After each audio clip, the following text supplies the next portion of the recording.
नमस्कार मंडळी. बैलगाडा शर्यतीला आजच्या घडीला लय चांगले दिवस यायला लागलेत असं म्हटलं तर वावगं ठरणार नाही. रोज कुठे ना कुठेतरी बैलगाडा शर्यतीचा अड्डा भरतोय आणि त्याच्यामुळं नवीन नवीन बैलगाडा मालक असतील, जे बैलगाडा चालक असतील ते उजेडात यायला लागले ती. याच अनुषंगानं रुई गावामध्ये एक आदत एक बैल असं मैदान गेल्या 3 वर्षापासून सलग भरवलं जातं. याच मैदानाचा आढावा घेण्यासाठी आपण रुई गावच्या फाटीवर आलेलो आहे, जिथं हे मैदान भरवलं जाणार आहे येत्या 4 तारखेला. आपण विचारूया जे आयोजक आहेत त्यांना की या मैदानाचं स्वरूप कसं असणार आहे आणि मैदान कशा संदर्भात भरवलं जातं आहे. मैदान हे गावच्या यात्रेनिमित्त जय हनुमान यात्रेनिमित्त भरवलेलं आहे. आणि या मैदानामध्ये बक्षिसाचं स्वरूप काय असणार आहे? बक्षिसाचं स्वरूप प्रथम पारितोषिक 51,000 रुपये, द्वितीय पारितोषिक 31,000 आहे, तृतीय पारितोषिक 21,000 आहे, चतुर्थ 15 आणि पंचम 10, 6 आणि 5 अशा स्वरूपाचं आहे. म्हणजे प्रवेश फी किती आहे यासाठी? प्रवेश फी आपली 600 रुपये. 600 रुपये प्रवेश फी आणि त्या अनुषंगानं जी ही बक्षीस आहे ती ठेवली गेलेली आहेत. प्रथम 51,000 आणि त्याच अनुषंगानं बाकीसुद्धा बक्षिसे असणार आहेत. सलग 3रं वर्ष आहे.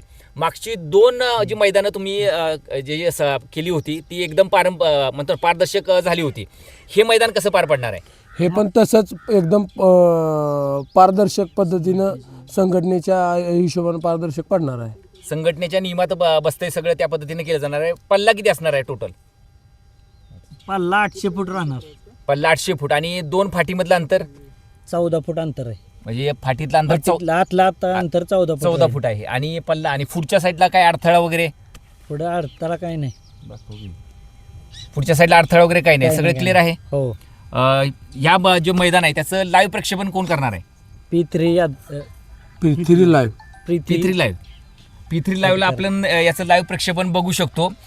या मैदानासाठी जास्तीत जास्त बैलगाडा मालकाने असतील, बैलगाडा चालकाने असतील सहभाग घ्यावा यासाठी आपले जे आयोजक आहेत विकास बर्गे, तुम्ही बोला, काय सांगाल?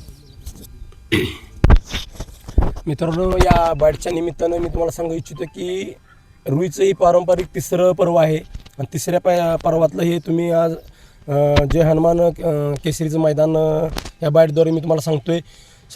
जास्तीत जास्त बैलगाडी मालकांनी या बैलगाडीमध्ये सहभाग घेण्याचं कारण आहे की यंदा जर फाटी तुम्ही बघाल ते सर्वसाधारणतः 750 ते 800 फूट असणार आहे. पूर्ण मैदान हे सावलीच्या दृष्टिकोनातून यंदा हे मैदान पाहायला मिळेल. 4 अंगनं भरपूर झाडे आहे, बैलांना बांधण्यासाठी भरपूर सावली आहे, त्याचप्रमाणे माणसांनासुद्धा थांबण्यासाठी सावली आहे. आणि त्याचप्रमाणे पुढं थांबायला जर गेला तर पुढं कमसे कम 500 फूट पूर्ण मोकळी रिकामी जागा आहे. आणि कुठल्याही लहान बैलाला किंवा जे आपण आदत बैल म्हणतोय त्या आदत बैलाला उभं राहण्यासाठी त्रास होणार नाही. किंवा टेम्परेचरच्या दृष्टिकोनातून जर पाहायला गेलं तर टेम्परेचरच्या दृष्टिकोनातून लहान बैल जर ह्या आखाड्यासाठी येणार आहेत, म्हणजे थोडक्यात चिल्या पिल्यांचा खेळ आहे. आणि उद्याचं हिंदी केसरी तुम्हाला या मैदानामध्ये नक्कीच पाहायला मिळतील. आणि त्या दृष्टिकोनातून हे मैदान जे आयोजक मंडळानं जे भरवलं आहे ते पूर्ण मैदान सावली मैदान म्हणलं तरी वावगं ठरणार नाही या रुईच्या मैदानाला, कारण 4ही बाजूनं पूर्ण झाडे आहे. टेम्परेचर त्या दृष्टिकोनातून काल आपण बघितलं की 2 बैल अपघातात गेली. 21व्या केसरीला बघितलं तर तुम्ही रुईचा बगिरा ह्यो सुद्धा देवाज्ञा झाली. आणि त्याचप्रमाणे वाईचा 81 रायफल ही सुद्धा त्याला देवाज्ञा झाली, कारण ही बैल दोन्हीसुद्धा टेम्परेचर त्या दृष्टिकोनातून टेम्परेचर जास्त असल्यामुळे ही बैल दगावली गेली. त्या दृष्टिकोनातून ह्या यात्रा कमिटीनं की मैदानाचं परत एकदा सुंदर असं नियोजन केलं. 4ही बाजूनं सावली आहे, त्याचप्रमाणे येणाऱ्या कुठल्याही प्रेक्षकांना किंवा बैलांना त्रास होणार नाही या दृष्टिकोनातून या मैदानाचं नियोजन केलं आहे. सर्वांनी जास्तीत जास्त बहुसंख्येने उपस्थित राहा आणि या हनुमान केसरी मैदानाला सर्वांनी जिल्ह्यातून नाही तर महाराष्ट्रातून सर्व बैलगाडी मालकांना येऊन इथं पूर्णतः एक बैल एक आदत या मैदानाला उपस्थित राहायचे. आणि सर्वांनी आपल्या महाराष्ट्रात जी अखिल बैलगाडी संघटना आहे या संघटनेच्या पूर्ण नियमानुसार हे मैदान होणार आहे.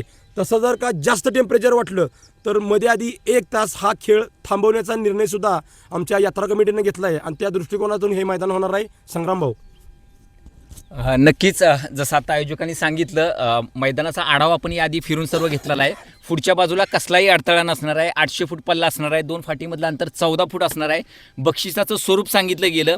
नक्कीच मैदान गेल्या 2 वर्षापासून जसं झाले तसंच पारदर्शी मैदान यावर्षीसुद्धा होणार असं आश्वासन आयोजक कमिटी देते. म्हणजे नक्कीच P3चं लाईव्ह असेल, पंच असतील. पंच कोण असणार आहेत? झेंडापंच झेंडापंच सुनील मुळीक आणि त्यानंतर समालोचक समालोचक श्रीमंत निकम आहेत जामचे आणि विकास बर्गे. हा, आणि गावातील सुद्धा आम्ही असणार आहोत. त्याचप्रमाणे जर तुम्हाला काही अडथळा आला तर तुम्ही डायरेक्ट आपले जे विलास पैलवान आहेत त्यांच्याशी संपर्क साधू शकता. 3 कॅमेरे असणार आहेत मैदानामध्ये, त्यामुळे कुणीही अडचण घ्यायची नाही. आणि बैलगाडी मालक येणार आहे तो स्वतःच्या हातानं आपण बरणीतून गट काढणार आहे. त्यामुळे कुणी म्हणायचं नाही की इथं वशिला कोणाचा चाल, अजिबात वशिलेचं कुठली भानगड राहणार नाही. झेंडा पंचाला सुद्धा खाली सुनिक मुळे आहेत, पट्टी समांतर रेषेला समान गाड्या सर्व उभा राहणार आणि निकाल पारदर्शक होणार. कुणाला जरी कसली अडचण आली, पहिल्यांदा तुम्ही पंचाकडे जायचे तरी सुद्धा शंकेचं निरसन जर नाही झालं तर आम्ही डायरेक्ट लाईव्हला घेऊ. लाईव्ह सुद्धा जर तुम्हाला शंकेचं निरसन झालं तर आपले विलास पैलवान बसलेत. ज्याप्रमाणे शेतकऱ्याला वाटतंय त्याप्रमाणे तुम्ही तुमच्या पद्धतीने मैदान खेळणार, म्हणजे शेतकरी कुणी म्हणणार नाही की यात गावचा कुठलाही हस्तक्षेप राहणार नाही. नक्कीच, म्हणजे पारदर्शक मैदान होणार यात काय वाद नाही, कारण P3 सारखं एक मोठं लाईव्हचं आपल्याला इथं सेट भेटतोय आणि त्यामुळं निकाल हा पारदर्शी राहणार आहे. आणि आयोजक सुद्धा त्यासाठी बांधील असणार आहेत की तुम्हाला जो प्रत्येक निकाल असेल तो व्यवस्थित पाहूनच दिला जाणार आहे. त्यामुळे नक्कीच त्यांनी सहभाग दाखवावा, जास्तीत जास्त संख्येने या मैदानाला उपस्थिती दाखवावी. अजून काय सांगायचं का कोणाला?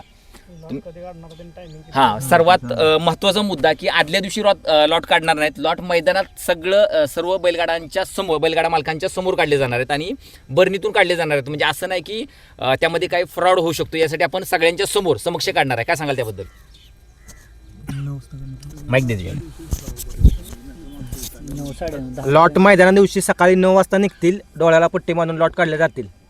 ज्या मालकाला वाटेल की स्वतःला लॉट काढायचं आणि स्वतः येऊन पुढं लॉट काढले जातील, काय टेन्शन नाही. नक्कीच. अजून काय मुद्दा कोणाला सांगायचे? नक्कीच. मग या हनुमान केसरी मैदानासाठी जास्तीत जास्त संख्येने सर्व बैलगाडा मालक असतील, चालक असतील यांनी सहभाग दर्शवावा एवढीच विनंती आयोजकातर्फे पुन्हा एकदा केली जाते.